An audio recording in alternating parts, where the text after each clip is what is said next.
కళ్ళ తలుచుకోను అడవిల్ల దుర్గవదేవి అడవిల్ల సోదరమ్మ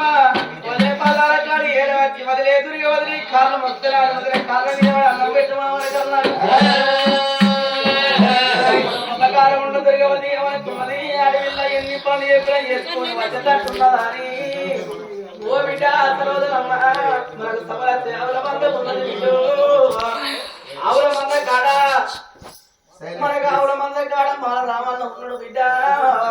మాల రామన్న దగ్గరికి పోయి సర్దిచ్చి నీకో సర్ది కడతా రామన్నకు ఒక సర్ది కడతా సర్ది తీసుకొని పోయి రామన్నకు సర్దించు అన్నదే బిడ్డ అని ఆడవిల్ల దుర్గవదేవి చెప్పింది ఏరవచ్చి పాలు పోసి పరమన్నం అండి ఈ ముడి కొడుకు పాలు పోసి పరమన్నం అన్న